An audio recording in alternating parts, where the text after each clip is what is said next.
ददाति स्व वन्देऽहं श्रीगुरो श्रीयुतपदकमलं श्रीगुरुवैष्णवांश्चं श्रीरूपं साग्रजातं सहगण रघुनाथान्वितं तं सजीवम् साद्वैतं सावधूतं परिजनसहितं श्रीकृष्णचैतन्यदेवं श्रीराधा कृष्णपादान् सहगण ललिता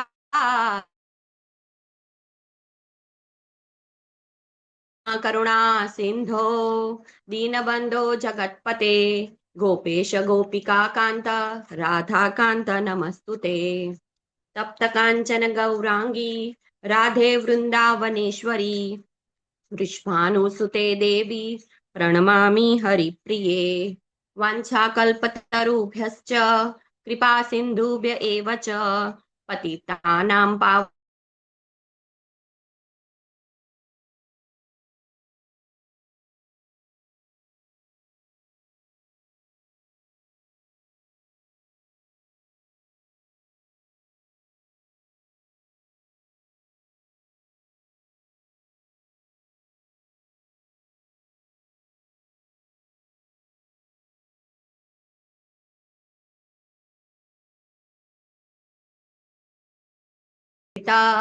गदाधर आशादि गौर भक्तवृंद हरे कृष्णा हरे कृष्णा हरे हरे हरे राम हरे राम राम राम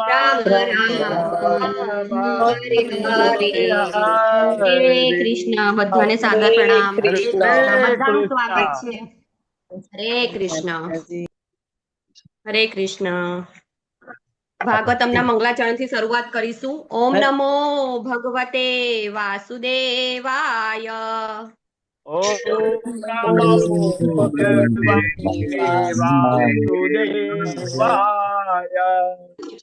ओम नमो भगवते वासुदेवाय ओम नमो भगवते वासुदेवाय ओम नमो भगवते वासुदेवाय ओम नमो भगवते वासुदेवाय ओम नमो भगवते वासुदेवाय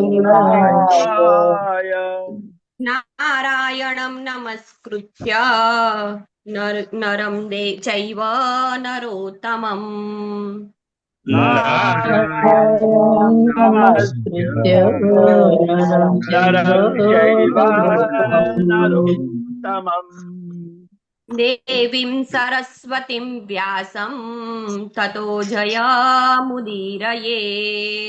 देवीं सरस्वतीं व्यासं ततो जयमुदीरयेत्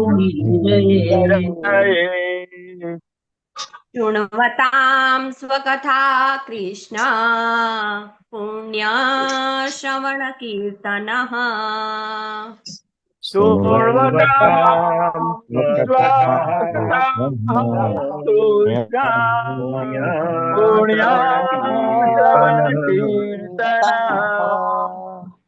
हृदयन्तस्थो हि अभद्राणि विदुनोति सुहृत्सिताम्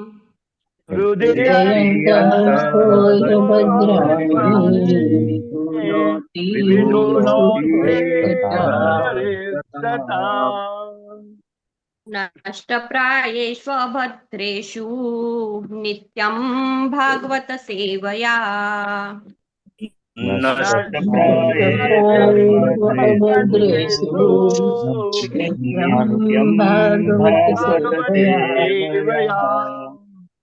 भगवती उत्तम श्लोके भक्तिर्भवति नैष्टिकी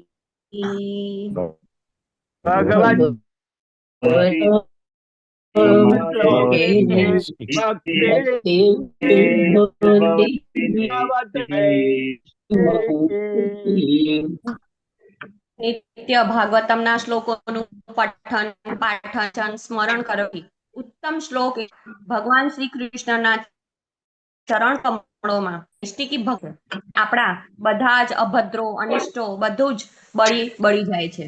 હરે કૃષ્ણ ઉર્મિલા માતાજી, આજના જપા વરુણના નામ લેશો. હરે કૃષ્ણ માતાજી. હરે કૃષ્ણ માતાજી, પ્રણામ. દાદા પ્રણામ માતાજી. નડિયાદરા માતાજી, પૂર્ણિમા ગૌરાંગી માતાજી, હેમલતા સોરઠિયા માતાજી, હિરલ પાઠક માતાજી, મોના અંધારિયા માતાજી, બંધીની કરોડી માતાજી, હિરણમયી કેશવી દેવી માતાજી, નિર્મલા બારોટ માતાજી, બ્રજરાણી વિનીતા દેવી માતાજી, સ્વભક્તિ શ્રેયા દેવી માતાજી, ચંદ્રિકા પરમાર માતાજી, ફૂલવતી સુદેવી દેવી માતાજી, દર્શના ભટ્ટ માતાજી, નિચાલ માતાજી, શોભના વોરા માતાજી, આનંદપ્રદા ગોપાલિની માતાજી, કોમલ કિરણ ગોર માતાજી, ઉષા માતાજી, શશી ઉદેશી માતાજી, જિગીષા પટેલ માતાજી, પાલી લાડવા માતાજી, હેમાંગી હરિપ્રદા દેવી માતાજી, અંકિતા ભટ્ટ માતાજી, અલ્પા વિક્રમ ગોર માતાજી, હરિપ્રિયા વિમલા દેવી માતાજી, ભાવનાબેન વાઘેલા માતાજી, સોમની આહિર માતાજી, સ્વાતિ માતાજી, નિકિતા મોદી માતાજી, ઉર્મિલા સાધુ માતાજી, વિશાલ આહિર પ્રભુજી, જીતેન્દ્ર ઉમેશ પ્રભુજી, અમરીશનાથ કૃષ્ણ પ્રભુજી, કીર્તિમાન સચીપુત્ર પ્રભુજી, વેલુબા વાઘેલા પ્રભુજી, શ્રી મોહનસિંહ વાલસિંહ બારૈયા પ્રભુજી, ગૌર ગુરુનાથ પ્રભુજી, લલિત કુમાર વેદ પ્રભુજી, મુકેશ કાપડિયા પ્રભુજી, અમરીશ પટેલ પ્રભુજી, નૈનિશ કક્કર પ્રભુજી, ટોટલ 46 છે માતાજી. કોઈના નામ બાકી રહી ગયા હોય તો માફ કરજો. હરે કૃષ્ણ સર્વને. માતાજી, આપની સેવા બદલ ખૂબ ખૂબ આભાર. હરે કૃષ્ણ. અને જે જપા વોરિયર છે સવારે વહેલી સવારે ઉઠીને જપ યજ્ઞમાં મંગળા આરતીમાં જોડાયા છે એમના માટે આપણે બીગ બીગ હરિબોલ કરીશું. હરિબોલ હરિબોલ હરિબોલ. હરે કૃષ્ણ.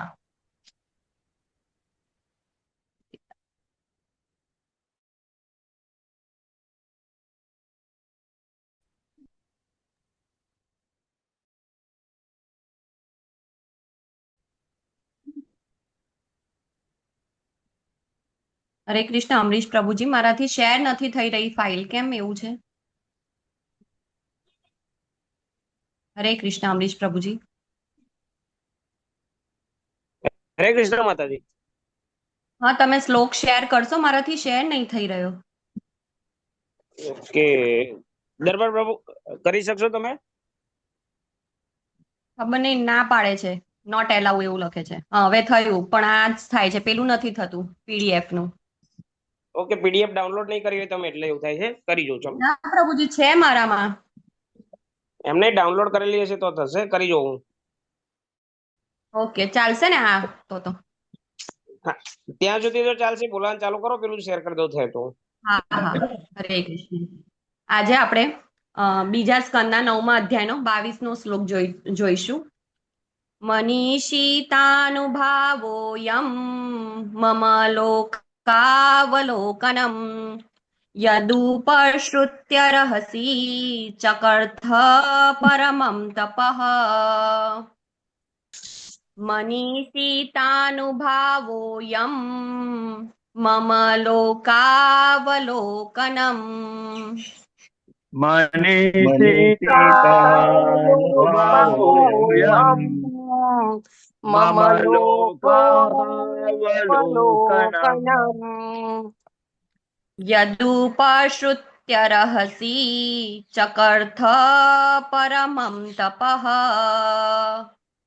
યદુપશ્રુત્ય રસી ચકર્ષ પરમં તપઃ. મનીષિતાનુભાવોયમ મમ લોકાવલોકનમ મનીષિતાનુભાવોऽયં મમ લોકાવલોકનम् યદુપશ્રુત્ય રહસી ચકર્થ પરમં તપઃ. યદુપશ્રુત્ય રસી ચકર્ષ પરમં તપઃ.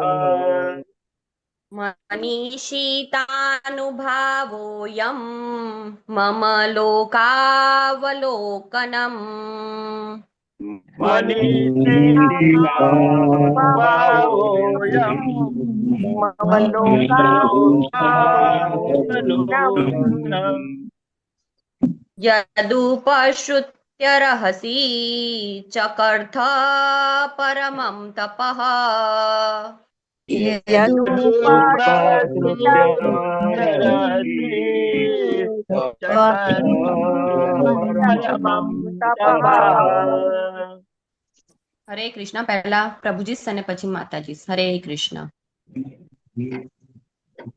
मनीषितानुभावोऽयं मम लोकावलोकनम् मनीषितानुभावोऽयं मम लोकावलोकनम् यदुप्रसृत्य रहसि चकर्थ परमं तपः। यदुपश्रुत्य रहसि चकर्थ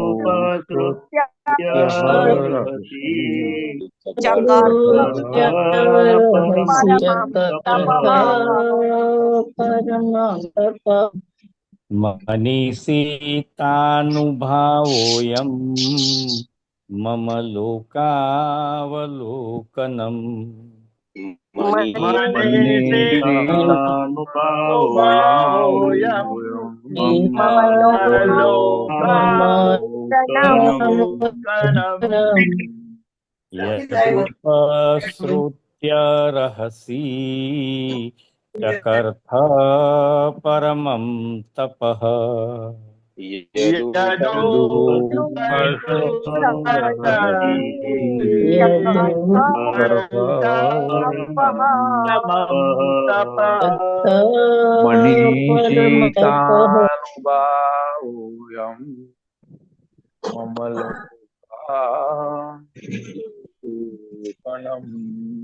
मनीषितानुभावोऽयं मम लोकावलोकनम्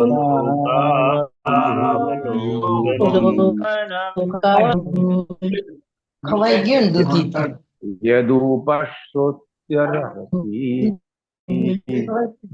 चकर्थ परं तपः। खिचड़ी करवानी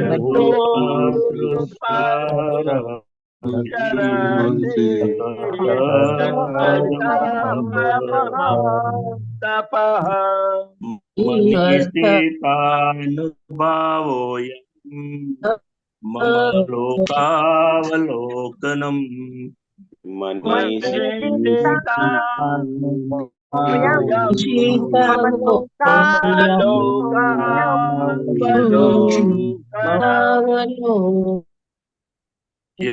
यदुपकृत्य रहसि चकर्थ परमं तपः।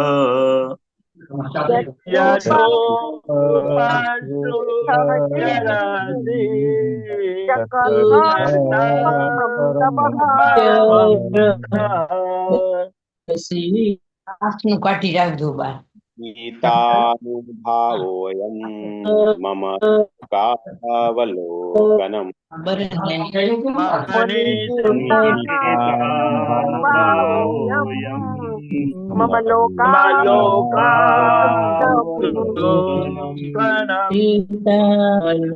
मम शुद्ध्य रहसि चकर्थ परमं तपः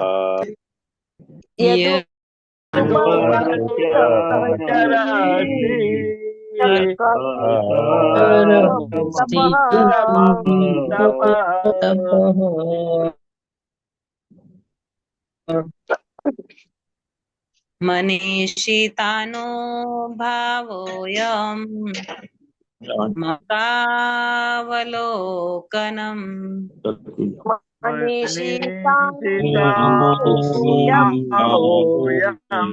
मम लोकावलोकनम्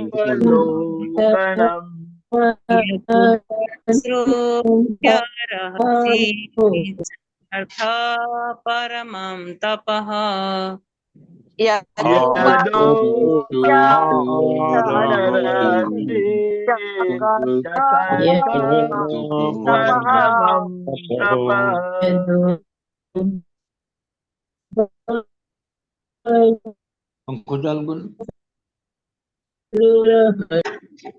ओयम मम लोकलो मनीषितानुभावोऽयं मम लोकावलोकनम्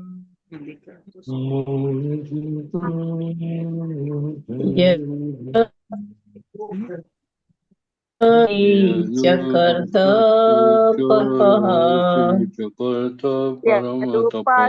यदुपश्रुत्यरहसि चकर्तपरमं तपः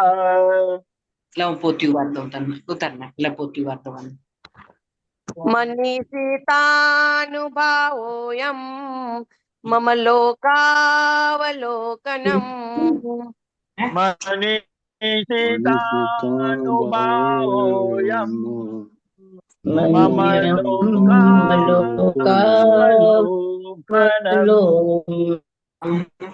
यदुपश्रुत्यर्हसि चकर्थ परमं तपः यदुपश्रुत्यरहसि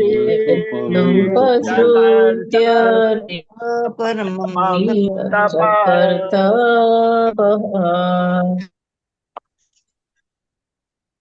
मनीषितानुभावोऽयं मम लोकावलोकनम्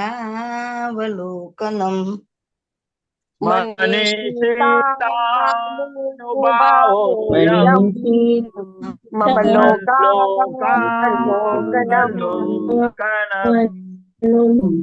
मम लोका यदुपश्रुत्यरसि चकर्थ परमं तपः यदुपश्रुत्यरहसि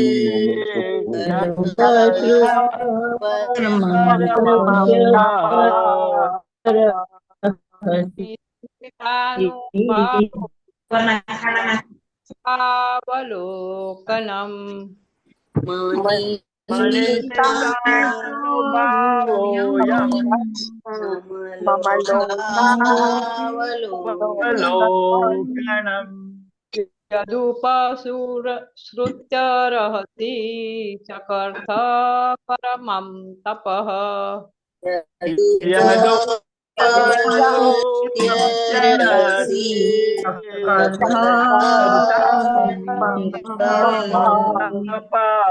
मनीषितानुभावोऽहं मम लोकावलोकनम्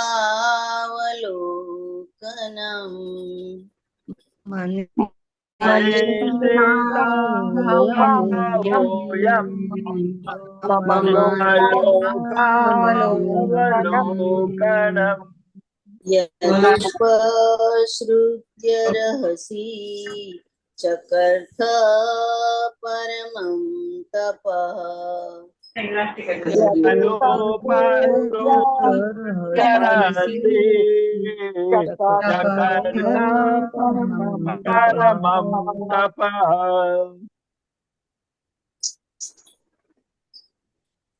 હરે કૃષ્ણ. કોઈ બાકી છે બોલાવામાં?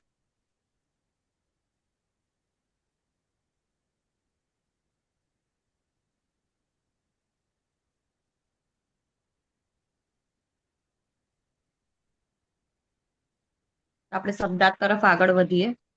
મનીષિત બુદ્ધિમત્તા.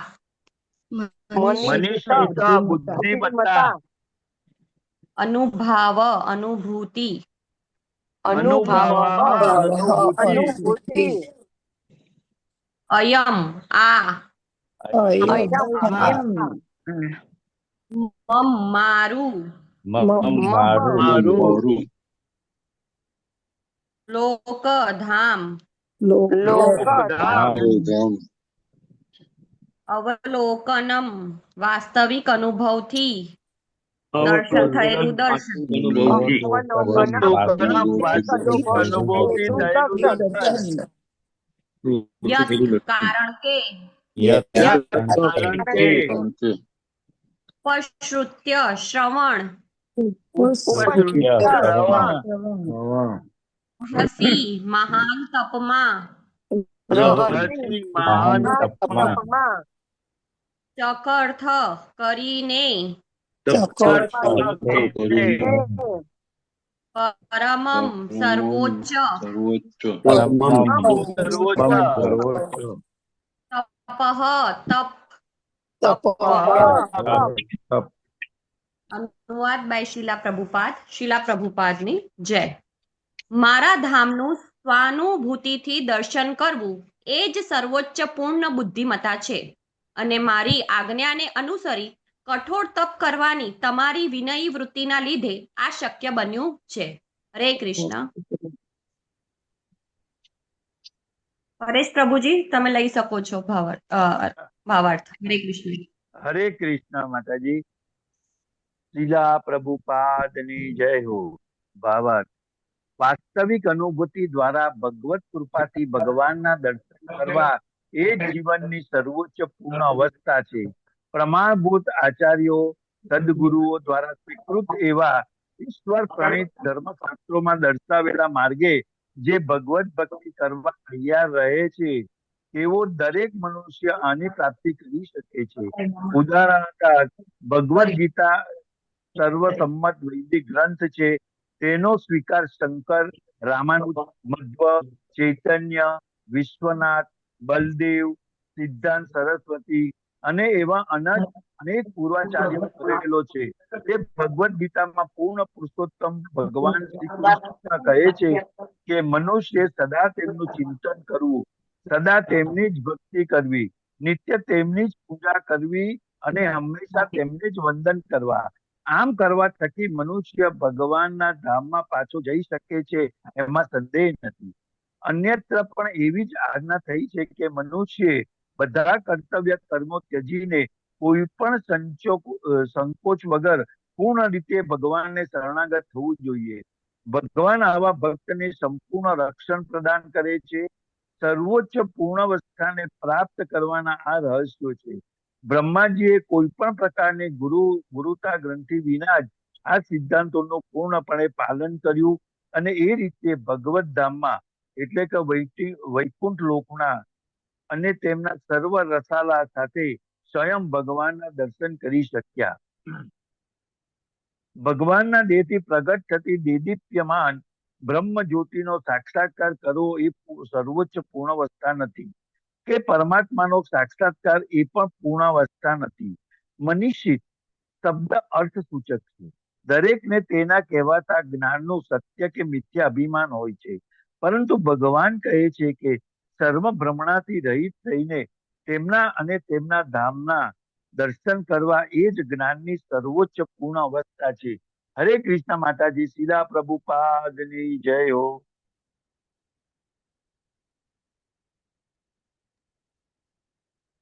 હરે કૃષ્ણ પ્રભુજી.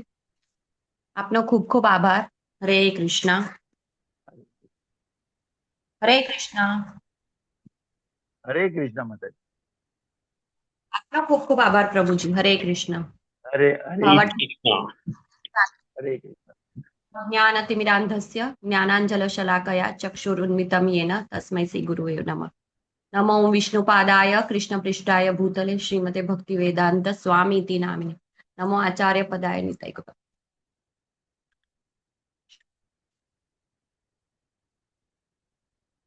હરે કૃષ્ણ. ઓમ તત્સત. હું આપ બધા જ વૈષ્ણવોનો આશીર્વાદ માંગુ છું કે હું જે પણ બોલું એ ગુરુ શાસ્ત્ર પ્રમાણે બોલું અને પોતાની આત્મશુદ્ધિ માટે બોલું. હરે કૃષ્ણ. તો આ શ્લોકની સમજૂતી સ્વરૂપ થતા પહેલા આપણે આ સ્કંદનું નામ શું છે કોઈને ખબર છે? હરે કૃષ્ણ. જોઈને નથી બોલવાનું, કેમ કે આપણે ગમે તે વાંચી હોઈએ સ્કંદ વિસર્ગ બ્રહ્માંડનો આવિર્ભાવ એટલે કે આ બ્રહ્માંડ કેવી રીતે બન્યું એ. અને બીજું છે ચેપ્ટરનું નામ. પહેલા તો હંમેશા સ્કંદનું નામ પણ આવડવું જ જોઈએ અને ચેપ્ટરનું નામ પણ આવડવું જોઈએ. તો તો ચેપ્ટરનું નામ છે ભગવત વચનોના આધારે આપેલા ઉત્તરો. હવે આ શ્લોક કોણ બોલે છે પહેલા તો એ પૂછું છું. હરે કૃષ્ણ. મારા ધામનું સ્વાનુભૂતિથી વર્ણન કરેલું જ છે. મારું કોનું ધામ છે? કૃષ્ણ ભગવાનનું કૃષ્ણ. બોલે છે. પૂર્ણ પુરુષોત્તમ પરમેશ્વર. એટલે આ ભગવાન બોલે છે. એટલે આ પણ ક્લિયર હોવું જોઈએ. પછી આપણે કન્ફ્યુઝ ના થયા કરીએ કે કોણ બોલે છે, મારું ધામ કોનું ધામ એમ કરીને. એટલે કે આ શ્લોકમાં બ્રહ્માજી દ્વારા જે આપણે તપ કરવામાં આવ્યું છે ને, તો એનું ફળ પ્રાપ્ત થયું છે એમને. શીલા વિશ્વનાથ ચક્રવર્તી ઠાકુર એવું કહે છે કે ફક્ત ખાલી આપણે શાસ્ત્રો વાંચીએ ને તો આપણને પૂર્ણ જ્ઞાન પ્રાપ્ત થાય નહીં, પણ આપણે જો જે જ્ઞાનથી આપણે ભગવાનના ધામનું દર્શન કરી શકીએ ને, એ જ જ્ઞાનને આપણે પૂર્ણ જ્ઞાન કહી શકીએ છીએ. બાકી કોઈ જ્ઞાનને આપણે પૂર્ણ જ્ઞાન કહી શકતા જ નથી એમ. તો શાસ્ત્રો વાંચવાથી ખાલી જ્ઞાન પ્રાપ્ત થાય છે, પરંતુ પણ કરવાનું છે શું? આપણે આટલા વર્ષથી ભગવદ્ ગીતા વાંચતા હતા, આપણને ખબર હતી કે એમાં શું લખ્યું છે? આપણે તો આપણી રીતે બધું, જેને જે કર્મ યોગ ગમ્યો, જેને સાધના યોગ ગમ્યા, જેને જે યોગ ગમ્યો એ બધા કરતા હતા. પરંતુ શાસ્ત્રો વાંચવાથી આપણને એ યાદ રાખવું, એ શીખવાનું જરૂરી છે કે આપણે કરવાનું છે શું અને એ કાર્ય કરતા કરતા આપણે ક્યાં પહોંચવાનું છે. તો સમાજમાં કેટલાય લોકો તમને એવા મળશે કે જેમને છે ને શ્લોકો બહુ જ સરસ આવડે. તમે ગમે તે શ્લોક વચ્ચેથી પૂછશો ને તો પણ એ તમને જવાબ આપશે. પણ એ લોકો શું કરતા આપણને દેખાય છે ખબર છે? ખાલી એ એમના પોતાના ભૌતિક કર્મો જ કરતા આપણને દેખાય છે. કોઈ દિવસ એ લોકો આપણને ભક્તિ કે ભગવાનની પ્રાર્થના કે આરાધના કરતા આપણને કોઈ દિવસ દેખાતા નથી. વળી બીજા એવા પણ લોકો છે કે જે શાસ્ત્રો વાંચે છે અને શું સમજે છે ખબર છે? ભગવાનની જે બ્રહ્મ જ્યોતિ છે ને એને જ સર્વસ્વ સમજે છે. અને ત્રીજા બી પાછા એવા બી લોક છે કે જે લોકો ભગવાનના પરમાત્મા સ્વરૂપને સર્વસ્વ સમજે છે અને એવું જ કહે છે કે આ જ ભગવાન છે, બીજું કશું જ નથી એમ કરીને. તો જે આ ત્રણેય જે વર્ગો છે ને, કે જે લોકોને શ્લોકો આવડે છે પણ ભૌતિક કર્મોમાં રોકાયેલા છે, જેમને બ્રહ્મ જ્યોતિમાં વિશ્વાસ છે, જેમને પરમાત્મામાં વિશ્વાસ છે, એ ત્રણેય લોકો છે ને સુખી થતા નથી. થાય અમુક ટાઈમ માટે, થોડા ક્ષણ માટે, પણ કાયમ માટે એ લોકો સુખી થતા નથી, કે એ લોકો કાયમ માટેનો આનંદ પણ પ્રાપ્ત કરતા નથી. અને તેઓ હંમેશા શું કરે છે ખબર છે? ભૌતિક કાર્યોમાં, કોઈ ને કોઈ ભૌતિક કાર્યમાં રચ્યા પચ્યા હોય જ છે. એક પ્રખ્યાત ફૂટબોલનો ખેલાડી હતો, જે હમણાં કોરોના થયું હતું ત્યારની વાત છે. એને શું કર્યું ખબર છે? ખૂબ પૈસો કમાયો, અને જ્યારે આ કોરોના આવ્યું ને તો એને શું કર્યું ખબર? પોતાના માટે આઈલેન્ડ ખરીદી લીધું કે હું આઈલેન્ડમાં રહીશ ને એટલે મને કોરોના થાય નહીં. પણ શું શક્ય બન્યું? એ આઈલેન્ડમાં પણ એને કોરોના થયો. એટલે કે આપણે પણ આવા બધા પ્લાનિંગ કરીએ છીએ કે હું આ કરી દઈશ ને તો હું સુખી થઈ જઈશ, પેલું કરી દઈશ ને તો મેં સુખી થઈ જઈશ, પણ આપણે સુખી થતા નથી. આ સંસારમાં આવું જ છે. જ્યાં સુધી આપણે આ ભૌતિક જગતમાં રહીએ છીએ ને ત્યાં સુધી દુઃખી ને દુઃખી જ રહીશું. ભલે ને પછી આપણે આઈલેન્ડ પર રહીએ, ચંદ્ર પર રહીએ, જમીન પર રહીએ, કે પ્રાઇવેટ જેટમાં હવામાં અધ્ધર કેમ લટકીને ના રહીએ, પણ આપણે તો એવા ને એવા જ રહેવાના છીએ. જે મનુષ્યો બ્રહ્મ જ્યોતિને સર્વોચ્ચ માને છે ને, તો તેમને પ્રભુપાદજી કહે છે કે તે પતિત અધો છે. એટલે કે પતિત એ લોકોનું છે ને નીચે, પાછું નીચેના લોકમાં પાછું પતન થાય જ છે. માતાજી, ફૂટબોલનો પ્લેયર મેરેડોના હતો, આર્જેન્ટિનાનો એક્સ કેપ્ટન. હા પ્રભુજી, પણ નામ બોલવાનું નતું, લાઈવ છે એટલે મેં નામ બોલી નહીં પ્રભુજી, એટલે મેં નામ કટ કરી દીધું વચ્ચે. હા, એટલે મેરેડોના હતો, આર્જેન્ટિનાનો એક્સ કેપ્ટન. નામ બોલવા નથી, ઓનલાઈન છે એટલે પછી મેં તો કઈ પાછું થઈ જાય એટલે મેં નામ બોલી જ નહીં એમનું. એટલે મેં ખાલી એક ઈશારો જ કર્યો એમ.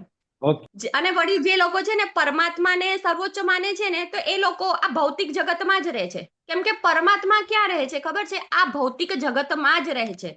વૈકુંઠ લોકમાં એ લોકો નથી જઈ શકતા, કેમ કે વૈકુંઠ લોકમાં ભગવાન પોતે રહે છે, તો ત્યાં પરમાત્માનું કામ જ નથી.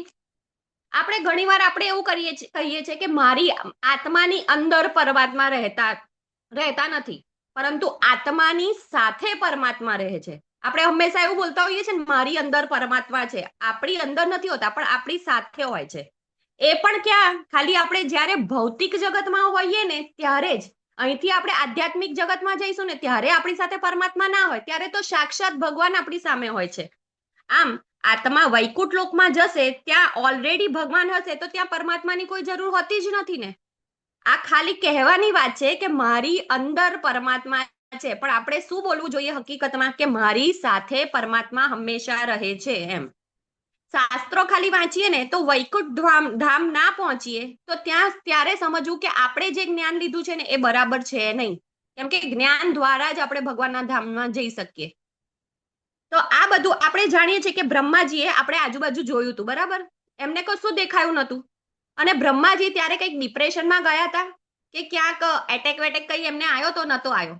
પણ આજના યુગમાં આપણે જોઈએ છે ઇવન યંગસ્ટર બી એમની આજુબાજુમાં કે એમની આસપાસ કોઈ ના હોય ને તો એ લોકો તરત ડિપ્રેશનમાં જતા રહે કે મારો કોઈ ફ્રેન્ડ નથી, મારી સાથે કોઈ વાત કરવા વાળું નથી. ભલે પછી સોશિયલ મીડિયા પર એમના હજારો ફ્રેન્ડો હોય, પણ સાથે બેસીને વાત કરવા વાળું એની પાસે કોઈ ના હોય તો એ લોકો શું કરે, સીધી કઈ ને કઈક ખોટી પ્રવૃત્તિઓમાં રોકાઈ જાય છે. કાં તો દારૂના નશામાં લાગી જાય કે કશું ને કશું બીજું કશું કર્યા કરે. પણ શું, અને આપણે કદાચ ત્યાં હોઈએ જો બ્રહ્માની જગ્યાએ, તો આપણે શું કરતા ખબર? આપણે કદાચ કોઈ ડિપ્રેશનમાં જતું રહ્યું, કોઈને એટેક આવી જતું, કેમ કે અંધારું છે, આજુબાજુમાં કોઈ દેખાતું નથી. અને કેટલાક તો પાછા એવા બી મળે કે ત્યાં છે ને ઉપર કમળનું આસન છે ને ત્યાં જઈને આરામથી હોઈ જાય કે આપણે હવે શાંતિ છે, કશું કરવાનું નહીં મંગળા આરતી આપણે કરવાની જરૂર છે, નહીં આપણે 16 માળા કરવાની જરૂર છે, નહીં આપણે મંદિરે જવાની જરૂર છે. શાંતિથી શું કરો ખબર? આરામ, બસ, બીજું કશું નહીં. કેમ કે ત્યાં તો કશાની જરૂર છે નહીં. અને બીજું છે શું ખબર? કોઈ આપણને જોવા વાળું નથી. આપણને કોઈ જોવા વાળું ના હોય ને ત્યારે જ આપણી પરિસ્થિતિ ભક્તિમાં શું છે ને એ ખબર પડે. બધા સાથે હોય ત્યારે તો આપણે શું કરીએ છીએ ખબર છે? મસ્ત એકદમ ભક્ત બનીને રહીએ છીએ. પણ જ્યારે ના હોય ત્યારે કોઈ આસપાસ, ત્યારે ખબર પડે કે આપણે કેટલા પાણીમાં છીએ.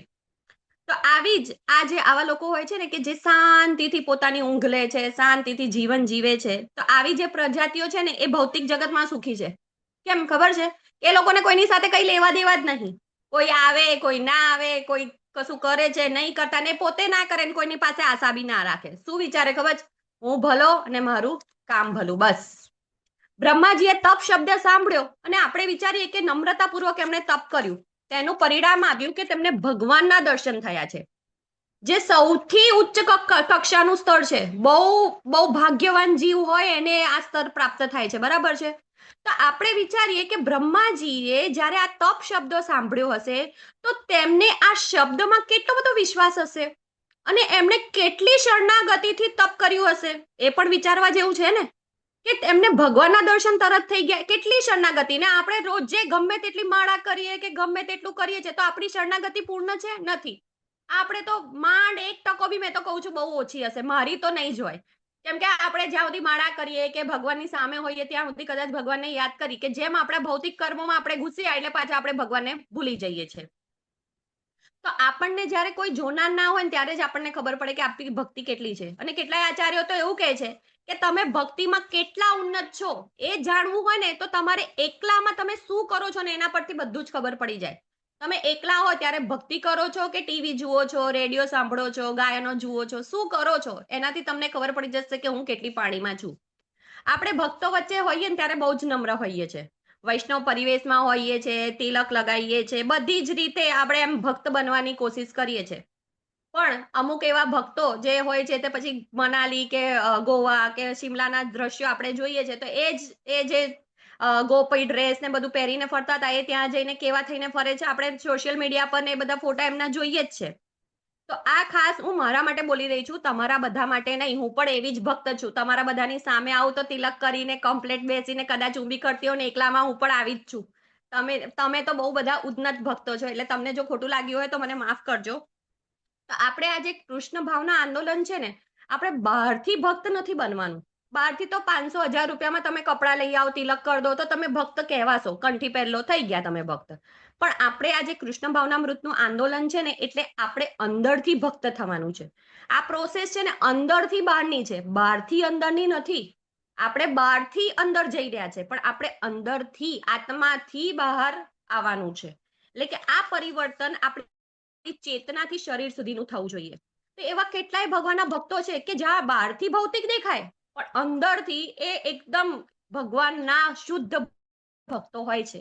એવા જ એક ભક્ત છે મહારાષ્ટ્રના, જે પંઢરપુર છે, પંઢરપુરનું નામ તમે લોકોએ સાંભળ્યું હશે. એના એક ભક્ત છે જનાબાઈ, ભગવાન વિઠ્ઠલના ભક્ત છે. એ નામાદેવના શિષ્ય હતા. નાનપણથી જેમની સાથે રહેતા હતા અને ભગવાનની ભક્તિ કરતા હતા. એ મંદિરે કોઈ દિવસ દર્શન કરવા જ ના જાય, કેમ? જ્યારે નામાદેવ જ્યારે ભજનો ગાય ને ત્યારે ત્યાં જ એમને વિઠ્ઠલ કીર્તન કરતા દેખાય, એટલે એ શું કરે, એ મંદિરે જાય જ નહીં. હવે આટલા મોટા ભક્ત હતા તો એમની કીર્તિ બધે જ ફેલી હતી આખા ભારતમાં. તો કબીરજી કરીને આપણે કબીરદેવને ઓળખીએ છીએ, કબીરજીને. તો કબીરજીને આ વાતની સમજ ખબર પડે છે કે એક બહુ જ સરસ ભક્ત છે વિઠ્ઠલના, તો એ કે આપણે મળવાની, આપણે એમના દર્શન કરવાની ઈચ્છા છે એમ. એવું કરીને એ ચાલીને નીકળે છે ચાલતા ચાલતા અને પહોંચે છે પંઢરપુર. પંઢરપુર જઈને જુએ છે તો પેલા જે જનાબાઈ હોય છે ને તે બાજુવાળા સાથે ઝઘડતા હોય છે. શાના માટે? તો છાણા માટે. પેલી બાજુવાળી કે આ મારા છાણા છે ને પેલા જનાબાઈ કે આ મારા છાણા છે. તો પેલા કબીરજી આમ વિચારવા પડે છે કે યાર આ તો બધા કહે છે કે આ તો બહુ સરસ ભક્ત છે, ઉન્નત ભક્ત છે, ભગવાન વિઠ્ઠલ સાક્ષાત એના ત્યાં કીર્તન કરે છે, તો આ કેવા ભક્ત છે કે જે આ ઝઘડા કરે છે એમ કરીને. તો એ બધું જુએ છે અને પછી વિચારે છે કે ચલ ને કઈ નહીં, બીજું કશું નહીં તો શાંત તો કરાવું બે એને એમ કરીને. તો એ વચ્ચે પડે છે અને એવું કે પૂછે છે જનાબાઈને કે તમે કેવી રીતે કહી શકો કે આ મારા છાણા છે? અને પેલા બાજુવાળાને બી પૂછે છે. તો પેલી બાજુવાળી તો કઈ જવાબ નહીં આપતી, પણ જનાબાઈ જવાબ આપે છે. જનાબાઈ શું કે છે કે તમે એક એક છાણનું પેલું થેપલું છે એને લો, છાણું, અને એને કાન પર ધરો, અને એમાંથી જો વિઠ્ઠલ વિઠ્ઠલ અવાજ આવશે ને એ મારા છાણા છે એમ. તો કબીરજી તો જુએ છે, બે ત્રણ છાણાને તપાસે છે કે એમાંથી તો વિઠ્ઠલ અવાજ આવે છે એમ. તો આપણે જનાબાઈ જેવા ભક્ત બનવાનું છે, જેમની પોતાની ચેતના તો ઠીક, પોતાની ચેતના તો ભગવાનમાં હતી, પણ એમને જે નિર્જીવ વસ્તુઓમાં પણ ભગવાન વિઠ્ઠલના નામનું આસ્વાદન કરાવ્યું હતું. જ્યારે આપણને તો આપણામાં જ નહીં થતું તો બહાર તો શું થવાનું છે? પણ નિર્જીવ વસ્તુમાં આસ્વાદન કરાવવું બહુ જ મોટી વાત છે. જે બહારથી ભૌતિક હતા, જનાબાઈ બહારથી ભૌતિક હતા, પણ અંદરથી એ પોતે વિઠ્ઠલના મહાન અનન્ય ભક્ત હતા. તો ભગવાનનું દર્શન એટલે ખાલી ભગવાનને જોવાના હોય છે? ના, ભગવાનનું દર્શન એટલે કે ભગવાનની વાણીને સાંભળવાનું. આપણે ખબર છે ને પહેલા કેન્ટોમાં નારદજીને ભગવાનની વાણીના દર્શન થાય છે. વાણીના થાય છે કે તમે આ જન્મમાં હજી પૂરેપૂરી તમે ભક્તિ કરી નથી, તમને નેક્સ્ટ જન્મમાં હું તમને પ્રાપ્ત થઈશ. એટલે કે એમની વાણી સાંભળે છે અને શું કરે છે, એમને એ વાણી પર વિશ્વાસ રાખીને એ પ્રમાણેની તપસ્યા કરે છે. એટલે કે આપણે પણ ભગવાનના દર્શન કરવા એટલે કે એમની વાણી સાંભળવું, એમની પાસેથી જ્ઞાન લેવું અને એને આપણા જિંદગીમાં અંદર ઉતારવું.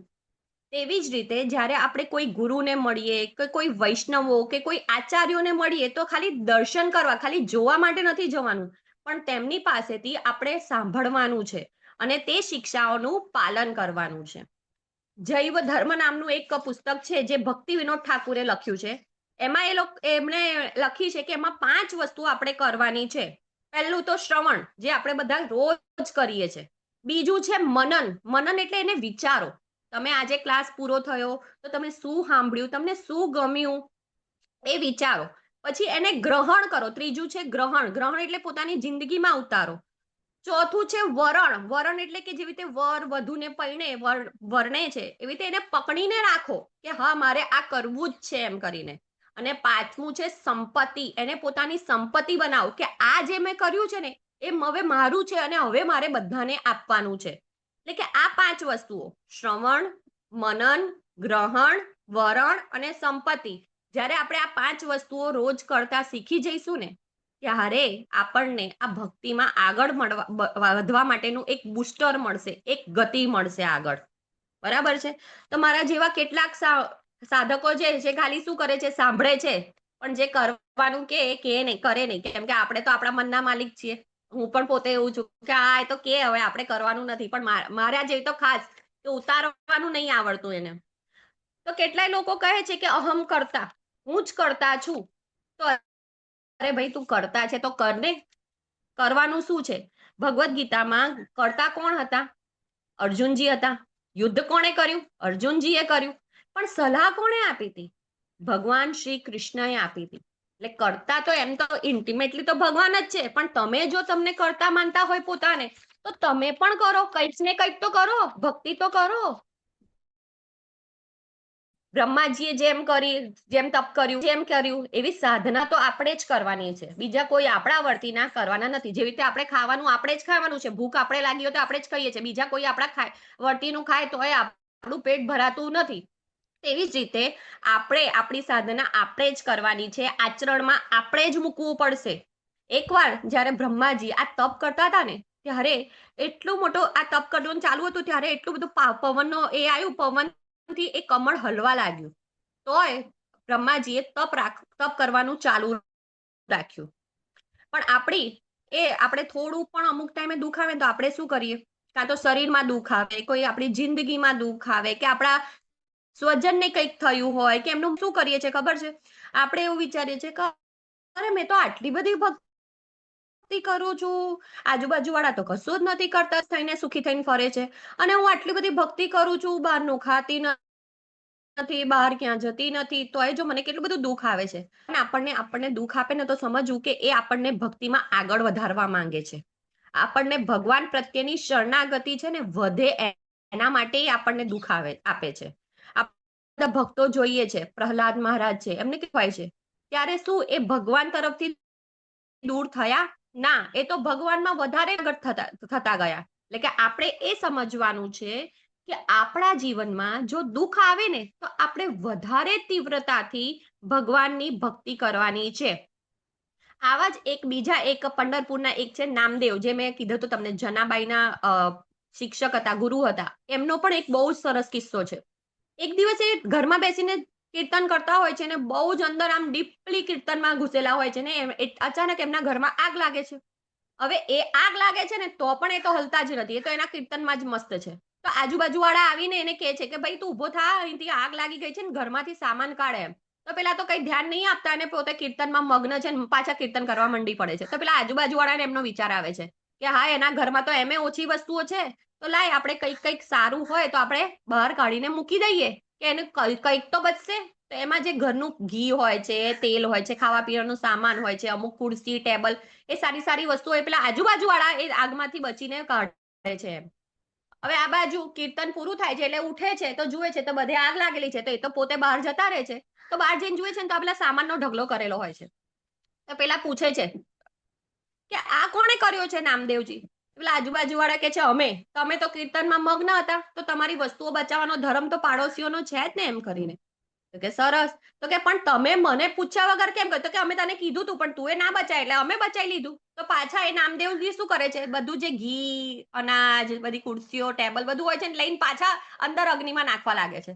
તો પેલા આજુબાજુ વાળા એ ગુસ્સે થઈ જાય છે કે તને ના જોઈતું હોય તો અમને આપી દે, હું કરવા તું પાછો અંદર નાખે છે, એમ કરીને. ત્યારે નામદેવજી બોલે છે કે આ અગ્નિ છે ને ભગવાનનું એક સ્વરૂપ છે, જેણે આપેલું છે એ પોતે એ વસ્તુ લઈ રહ્યો છે, તો એમાં આપણે શું કરવા બચાવવાની જરૂર છે? હવે આગળ સ્ટોરી તો બહુ લાંબી છે. ભગવાન પાછું એમનું ઘર જાતે રૂકમણીજી સાથે બનાવવા આવે છે એમ. એટલે કે આ કહેવાનું છે કે આપણે પૂરેપૂરું ડિપેન્ડન્ટ ભગવાન ઉપર રાખીશું ને, ત્યારે જ આપણે આગળ વધીશું, બાકી નહીં વધીએ. અને બીજું કે આપણે જે આ બધા દુઃખો ભોગવી રહ્યા છે ને, એ આપણે આ જન્મના નહીં પણ પૂર્વ જે જન્મો છે ને, એમના દુઃખો, આપણે જે કર્મો કર્યા છે ને, એના ઉપરથી આપણે આ દુઃખો ભોગવી રહ્યા છે.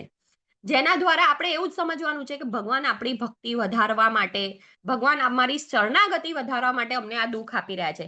પહેલી વસ્તુ છે તો દુઃખ તો આપણે તો કર્મો બહુ જ ખરાબ કરેલા છે, પણ ભગવાન સુડીનો ઘાસ તો અહીંથી આપે છે. તો આપણે એ સમજીને ભગવાનની શરણાગતિ. હરે કૃષ્ણ પ્રભુજી. એક ગુજરાતીમાં ગીત છે કે નામદેવ દરજી કેરો બાળ, એને વશ કર્યા ગોપાળ. હા, બહુ સરસ છે. એમની સ્ટોરીઓ તમે વાંચો ને તમને બહુ જ ગમશે. આપણને એવું લાગે કે યાર આપણે તો કઈ છીએ, આપણે તો ક્યાંય નથી એ લોકોના ભક્ત, એવા લોકો ભક્તમાં. તો આપણે શું કરવાનું છે? જેવી રીતે સોનાને છે ને તપાવે ને તો જ એ ચળકે છે. તમે જોજો, સોની પાસે જશો ને તો જયારે અસલ સોનું તમને આપશે ને તો હવ કાળું હશે, આપણને જોઈને થશે આ સોનું છે એમ, પણ એ જો તપાવે ને તો સોનું મસ્ત ચળકે. જેવી રીતે હીરો જયારે ખાણમાંથી મળે ને તો એકદમ કાળો કોલસા જેવો જ હોય, પણ એને જે ઘસે ને ત્યારે ખબર પડે કે આ તો હીરો છે એમ. તો આપણને પણ જે આ બધા દુઃખો છે ને, એ આપણને ભગવાન ઘસી રહ્યા છે, તેના માટે ચળકાટવા માટે, કે આપણે પણ ભક્તિમાં આગળ વધીએ અને આ લોકો જેવા સ્ટ્રોંગ બનીએ એમ છે. તો ઘણા લોકો આપણને પૂછે છે કે કેમ હું શરણાગત થઉં, મારે શું જરૂર છે એમ. અરે આપણે ભૌતિક જગતમાં છીએ ને, તો આપણે બધાની શરણાગતિ સ્વીકારીએ જ છીએ, અને અંતે શું થઈએ છે? દુઃખિત થઈએ છે. પણ એના કરતા તો આપણે ભગવાનની શરણાગતિ ના સ્વીકારીએ, જેનાથી આપણને આજે નહીં કાલે તો ભરપૂર સુખ મળશે ને હંમેશા માટેનું સુખ મળશે. તો આપણે પહેલા નાના બાળક તરીકે જન્મીએ છીએ તો આપણે કોના શરણે જઈએ છીએ? માતા પિતાના, કેમ કે આપણે તો આપણું કામ કશું કરી નથી શકતા. થોડા મોટા થઈએ, સ્કૂલમાં ભણવા જઈએ એટલે ટીચરના શરણાગત થઈએ છે. એના કરતા થોડા મોટા થઈએ, પછી આપણે નોકરી કરતા થઈએ તો આપણે બોસની શરણાગતિ સ્વીકારીએ છીએ. એ રીતે આપણે ક્યાં ને ક્યાંક તો શરણાગતિ સ્વીકારીએ જ છે. કદાચ આપણે જો ફ્લાઇટમાં જતા હોઈએ ને તો આપણે ફ્લાઇટમાં ભલે આપણે કહીએ કે મેં ટિકિટ લીધી છે, પણ આપણે જો સિક્યોરિટી ચેકિંગ ના કરાવીએ તો શું આપણને અંદર બેસવા દેશે ફ્લાઇટમાં? ના. તો આ પણ એક પ્રકારની શરણાગતિ જ છે. આ પણ એક પ્રકારની શરણાગતિ છે કે તમે ચેક કરાવો પછી જ ફ્લાઇટમાં બેસો. જો તમે એવું કહો કે હું ચેક નહીં કરાવું તો કહેશે ભાઈ તમે જતા રહો ઘરે, અમે તમને બેસવા નહીં દઈએ. જેમ આપણે એક નાના દરવાજામાંથી નીકળવું હોય ને તો આપણે આપણી હાઈટ કરતા નાનો દરવાજો તો આપણે શું કરીએ, ઝૂકીને આમ નીકળીએ છીએ, એટલે આપણે એને શરણાગત થયા એમ કહેવાય છે. તેવી જ રીતે ભગવાનને શરણાગત થવાથી આ ભૌતિક જગતનું જે બાયણું છે ને નાનું, એમાંથી આમ ઝૂકીને નીકળી જઈશું તો આધ્યાત્મિક જગતમાં આપણે જતા રહીશું.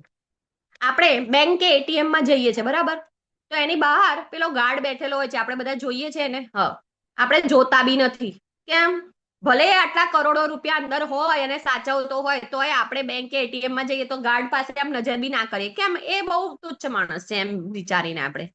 પણ જો કોઈ તમને એવું કે આ ગાર્ડ છે ને એને તમે પ્રણામ કરશો ને તો તમને 10,000 રૂપિયા હું આપીશ એમ, તો ભલે આપણા જેવા કોઈ ના કરે, પણ જે ગરીબ છે કે જેમની પાસે કઈ કામ ધંધો નથી એ તો કે કહીને ભાઈ પ્રણામ જ કરવાના છે ને, ચાલ ને આપણે કરી દઈએ 10,000 મળશે. પણ જો હું એમાઉન્ટ વધારું લાખ રૂપિયા તો ભલા જશે કે હા પ્રણામ જ કરવાના છે ને, આપણે કહીએ ને ઘરે લાવવાનો છે. અને એ જ એમાઉન્ટ જો કરોડ કરીશ ને તો મોસ્ટલી બધા જ જણ જશે કે હા મને કરોડ રૂપિયા જોઈએ છે, હું પ્રણામ કરી દઈશ. એટલે કે આનો મતલબ શું છે ખબર છે કે દરેક વ્યક્તિ શરણાગત થાય જ છે, પણ દરેકના સ્તર અલગ અલગ હોય છે. એમાઉન્ટ આ તો પૈસાની વાત હતી કે 1,000, 10,000, લાખ, કરોડ, પણ બધાનો સ્તર અલગ અલગ હોય છે. અને કેટલાક આપણે સેલિબ્રિટીઓને જોઈએ છે, નેતાઓને જોઈએ છે કે અમુક સાધુઓ પાસે જઈને આમ આશીર્વાદ માંગે, પછી એ બધું કરે. તો એ શાના માટે કરે છે? પોતાની પબ્લિસિટી માટે કરે છે કે અમે ગયા હતા એમ આશીર્વાદ માંગવા ફલાણા સાધુ પાસેથી એમ. તો ભગવાન તો ભગવદ્ ગીતામાં કહે, ઘડી ઘડી કે છે મન મના ભવ મદ ભક્તો મધ્યાજી મામ નમસ્કુરુ કે છે ને, પણ આપણે શરણાગત થતા નથી. આપણે નમસ્કાર કરવા પણ ભગવાનને તૈયાર નથી. પ્રભુપાદજી કહે છે કે આપણે વિચારવું જોઈએ કે આપણે ભગવાનને જો શરણાગત થઈએ ને તો આપણને શું એવું મળશે કે જે બીજા બધાને શરણાગત થવાથી નહીં મળે. તો આપણને હંમેશા, આપણે છે ને આમે ગુજરાતીઓ છે તો આપણે બધા શું વિચારીએ છીએ ખબર છે? ફાયદો. મારો ફાયદો ક્યાં થશે? ગમે તે વસ્તુમાં તમે જોજો, ગમે તે બિઝનેસમાં બધા જ કહેશે ગુજરાતી બહુ પાક્કા હોય. કેમ? તો બહુ ફાયદો જુએ એ લોકો.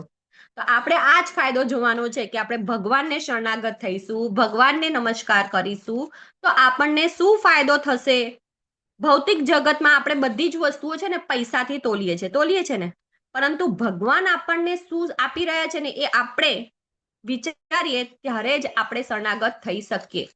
વૈકુંઠ ધામ ગમે તે જઈ શકે છે. એમાં પછી ભગવાન કહે છે કે બધા પ્રત્યે હું સંભાવ છો, સમોહમ સર્વભૂતેષુ નમે દ્વેષ્યસી ન પ્રિય. મના માટે કોઈ પ્રિય નથી કે કોઈ દ્વેષયુક્ત નથી. એટલે કે ભગવાન કોઈના પ્રત્યે ભેદભાવ રાખતા નથી, કોઈને બી.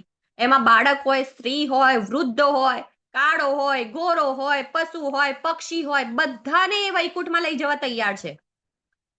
આપણે જયારે ભૌતિક જગતમાં છે ને બધા જે બધી વસ્તુઓ છે ને એમાં આપણી લાયકાત હોય છે, જેન્ડર હોય છે, જાતિ હોય છે, એના પ્રમાણે આપણને અલગ અલગ હકો આપવામાં આવે છે, નોકરી આપવામાં આવે છે.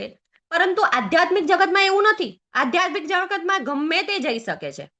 વળી આધ્યાત્મિક જગતમાં લિમિટેડ સીટો પણ નથી કે 10 જ જણને અમે લઈશું ભાઈ વૈકુંઠમાં. જ્યારે ભૌતિક જગતમાં શું હોય છે? બધે લિમિટેશન હોય છે, સીટોની લિમિટેશન હોય છે. હવે જ્યાં લિમિટેશન હોય ને તો ત્યાં શું હોય ખબર છે? કોમ્પિટિશન હોય. કેમ કે બધા જ ટ્રાય કરે ને કે હું પણ પાસ થઈ જાઉં. જ્યારે આધ્યાત્મિક જીવન જગતમાં આપણે બધા જ એક સાથે પ્રયત્ન કરીશું ને તો આપણે એક સાથે બધા પણ જઈ શકીશું. હવે જ્યાં કોમ્પિટિશન હોય ને ત્યાં ઈર્ષ્યા હોય અથવા તો મિથ્યા અહંકાર હોય જ. જેને કશું મળ્યું તો એને અહંકાર આવી જાય અને જેને ના મળે તેને ઈર્ષ્યા આવી જાય છે. પરંતુ વૈકુંઠ લોકમાં કોઈ લિમિટ નથી, કોઈ ઈર્ષ્યા નથી, કોઈ મિથ્યા અહંકાર નથી. ત્યાં એક આઝાદ પક્ષીની જેમ આપણે ફરી શકીએ છીએ એવું પ્રભુપાદજી કહે છે. આ ભૌતિક જગતમાં બધી જ સમસ્યાઓ આપણે માર્ક કરીએ તો આ બધાના લીધે જ છે. એક તો લિમિટેશન, વસ્તુઓ લિમિટેડ છે અને એને ખાવા વાળા, એને યુઝ કરવા વાળા વધારે છે. બીજું છે કોમ્પિટિશન. આપણે જોઈએ તો કોમ્પિટિશન બધે જ છે. બાળકના જન્મથી લઈને બાળક સ્કૂલમાં જાય, નોકરી કરે ત્યાં સુધી લગ્ન કરવા માટે પણ હવે તો કોમ્પિટિશનો સ્ટાર્ટ થઈ ગઈ છે. પછી ઈર્ષ્યાની લીધે છે અને મિથ્યા અહંકારના લીધે. આપણે ભૌતિક જગતમાં આ જ 4 વસ્તુ છે: લિમિટેશન, કોમ્પિટિશન, ઈર્ષ્યા અને મિથ્યા અહંકાર. આ જ 4 વસ્તુઓ આપણી સમસ્યાઓનું કારણ છે. પ્રભુપાદજી કહે છે કે વૈકુંઠ જવાની ઈચ્છા ત્યારે જ થશે જ્યારે તમે તેના વિશે સાંભળશો. તમે જો સાંભળો જ નહીં તો તમે જવાની ઈચ્છા કરો નહીં. આમ જવાની ઈચ્છા કરો પછી ધીરે ધીરે શું કરવાનું છે? પ્રોસેસમાં લાવવાનું છે. અને આમ કરીને આપણે આપણા ગંતવ્ય વૈકુંઠ ધામ સુધી, ભગવાનના ગોલોક ધામ સુધી પહોંચી જઈશું. નહીં તો પ્રભુપાદજીએ તો પ્રમિસ કરેલું જ છે ને આપણને કે તમે 16 માળા કરો, 4 નિયમોનું બરાબર પાલન કરો તો હું તમને પાછલા બારણેથી લઈ જઈશ. જેમ પ્રભુપાદજીએ તેમના શિષ્યો પાસે ઘણી બધી પેન્ટિંગો બનાવી. એમણે કેવી રીતે બનાવી હશે? આપણે વિચારીએ કોઈ દિવસ કે કેમ આવી જ પેન્ટિંગ હશે, આવા જ કૃષ્ણ હશે કે આવા જ ગૌરનિતાઈ હશે? તો પ્રભુપાદજીએ પોતાના રિયલાઇઝેશનથી, એટલે કે એમણે રૂબરૂ એ લોકોને જોયેલા છે એટલે એ પ્રમાણે પોતાના શિષ્યોને ઇન્સ્ટ્રક્શન આપીને એમણે એ બધી પેન્ટિંગ્સ, ભગવાનના ચિત્રો બનાવડાયા છે. કેમ કે ઘણા બધા શિષ્યો જે વિદેશી હતા એ આવીને પ્રભુપાદજીને પૂછતા હતા કે પ્રભુપાદજી આ મહાવિષ્ણુ કેવા હોય? પ્રભુપાદજી આ મહાપ્રભુ છે એ ધોતી કેવી રીતે પહેરતા હશે? ત્યારે પ્રભુપાદજીએ વિચાર્યું કે હવે મારે પેન્ટિંગો થોડા આપવા પડશે જેના જે ચિત્રો જોઈને આ લોકોને ઈચ્છા થશે વૈકુંઠ જવાની. તો આ જે પેન્ટિંગો છે ને પ્રભુપાદજીએ જે દોરાવ્યા છે એ કશું જ નથી બીજું, એ આધ્યાત્મિક જગત હરિયો છે જેનાથી આપણે વૈકુંઠ લોકને જોઈ શકીએ છીએ. આપણે જોજો, તમે પેન્ટિંગો જોશો તો તમને એટલો શાંતિનો અનુભવ થશે ને એવું લાગશે કે બસ મેં પેન્ટિંગો જોયા જ કરું એમ. તો ત્યાંના લોકો કેવા છે, એ લોકો શું પહેરે છે, કેવી રીતે રહે છે, એ બધું આપણે પેન્ટિંગ્સમાંથી ખબર પડે. જો આ બધા દ્વારા આપણા મનમાં વૈકુંઠ જવાની ઈચ્છા થાય છે તો આપણું જીવન સફળ છે. બાકી આપણું જીવન કેવું છે ખબર છે? વ્યર્થ. શ્રમ એવહી કેવલમ. બીજું કશું જ આપણને મળતું નથી. પ્રભુપાદજી કહે છે કે ત્યાં બધા જ જઈ શકે છે વૈકુંઠમાં, પરંતુ તેના માટે તો ભક્તિમય સેવા કરવી જ પડે અને કરવી જ પડશે. આપણે હમણાં પહેલું લેવલ ચાલે છે તો પહેલા લેવલમાં આપણે જોઈએ છે કે પહેલા દિવસે કેટલી બધી પબ્લિક આવે છે ને, પણ પછી ધીરે ધીરે જેમ જેમ દિવસો જાય છે તેમ તેમ ઓછા થતા જ જાય છે અને છેલ્લે 18 દિવસ સુધી પહોંચવા વાળા તો બહુ રેર જ હોય છે. કેમ ખબર છે કે આ માર્ગ બધા માટે ઓપન છે. આપણે યુટ્યુબમાં કે એમાં આપણે એને લોક નથી કર્યું કે ભાઈ 10 જણ આવશે તો લોક થઈ જશે, એવું નથી. હજારો લોકો એને જોઈ શકે છે, સાંભળી શકે છે. પણ વસ્તુનો વાંધો ક્યાં આવે છે ખબર છે? એ માર્ગને અનુસરવાનો. કેમ કે એ તમને નિયમો આપે ને એટલે કોઈને ગમે નહીં, કેમ કે બધાને સ્વચ્છંદી રીતે રહેવું છે. એટલે કે કેટલાક દ્રઢ નિશ્ચય પણ હોતા નથી. એટલે આપણે આ દ્રઢ નિશ્ચય થવાનું છે, આપણે એના માર્ગને અનુસરવાનું છે. આમ ભક્તિ પથથી જ ભગવાનના ધામમાં, એટલે કે ભગવાન સુધી પહોંચી શકાય છે. અન્ય કોઈ જ માર્ગ નથી. બધા જ રસ્તા વૃંદાવન જતા નથી. તમે ઘરમાંથી નીકળો ને કોઈ બી રસ્તો પકડો ને તમે એવું વિચારો કે અહીંથી જ હું વૃંદાવન જતો રહીશ, તો નહીં જવાય. તમારે એના માટે પ્રોપર ટ્રેનની ટિકિટ કે ફ્લાઇટની ટિકિટ લેવી પડશે, ત્યારે જ આપણે ત્યાં જઈ શકીશું. એટલે કે ભગવાનને પ્રાપ્ત કરવા માટે આપણે ભક્તિમય સેવા કરવી જ પડશે, ત્યારે જ આપણે ત્યાં જઈ શકીશું. પ્રભુપાદજી કહે છે કે આ બીજા બધા જે માર્ગ છે ને, જ્ઞાન માર્ગ છે, યોગ માર્ગ છે, એ બધા બહુ જ કષ્ટદાયક છે અને પ્રોસેસ પણ બહુ જ લાંબી. વળી તે માર્ગથી આપણે ભટકી જવાના પણ ચાન્સીસ રહે છે. પરંતુ ભક્તિ માર્ગ સુશુભમ છે, કર્તવ્યમ છે, સરળ અને સીધી પ્રોસેસ છે. એક શિષ્યએ પ્રભુપાદજીને પૂછ્યું કે પ્રભુપાદજી, આપણે વૈકુંઠ ધામ જવા માટે કેટલો સમય લાગે? તો પ્રભુપાદજીએ આમ માળા કરતા હતા તો એમણે એમની સામે જોયું અને ખાલી એક જ કીધું, ઓનલી 1 મિનિટ. ખાલી તમે 1 મિનિટમાં જો ભગવાનનું શુદ્ધ નામ લેશો તો તમે 1 મિનિટમાં વૈકુંઠના ધામમાં જઈ શકશો, ભગવાનના ધામ સુધી પહોંચી શકશો. તો આની સાથે જ હું મારી વાણીને આજે વિરામ આપું છું ને ભગવાન બધાને રિક્વેસ્ટ કરું છું કે તમને બને એટલા લોકોને જોડો અને તમે પણ ભક્તિમય સેવામાં જોડાઓ. આપણે ઓછી કરીશું પણ આપણે કોઈને જોડીશું ને અને એ આપણની એ ભક્તિ કરશે ને તો એના બી પ્લસ પોઈન્ટ આપણને મળશે. આપણે ખબર પેલા પેલું સ્કીમો ચાલતી હતી ચેન બિઝનેસ તમે કરો, પછી તમારી નીચે જે કરે પછી તમને કમિશન મળતું હતું, તો આ ચેન બિઝનેસ આમાં પણ ચાલશે. આપણે થોડી ઘણી ઓછી પણ કરીશું ને, પણ આપણી નીચે વાળો જો બહુ શુદ્ધ ભક્ત થઈ જશે ને તો પણ આપણને વૈકુંઠમાં જવાનો માર્ગ મળી જશે. એટલે બસ આપણે ખાલી એટલું જ કરવાનું છે. આપણે પણ ભક્તિ કરવાની છે અને આપણે ભક્તિનો પ્રચાર પણ કરવાનો છે. હરે કૃષ્ણ. જો મારા બોલવામાં કઈ ભૂલ થઈ ગઈ હોય તો મને માફ કરશો, અને જો તમને કઈ સારું ગમ્યું હોય તો એ મારા આચાર્યો, દીક્ષા ગુરુ, શિક્ષા ગુરુના લીધે જ છે. બાકી મારવામાં બોલવામાં કોઈ તાકાત નથી. હરે કૃષ્ણ. વાંછા કલ્પતરુભ્યશ્ચ કૃપા સિંધુભ્યેવ ચ પતિતાનાં પાવનેભ્યો વૈષ્ણવેભ્યો નમો નમઃ. अनंत कोटि वैष्णव वृंद की जय। लीला प्रभुपाद की જય. ग्रंथ राज भागवत भगवत गीता की जय। हरे हरे कृष्ण कृष्ण हरे हरे हरे राम राम राम हरे हरे हरे कृष्ण माताजी, हरे हरे कृष्ण माताजी। હરે કૃષ્ણ. કોઈને કોઈ પ્રશ્ન હોય કે કઈક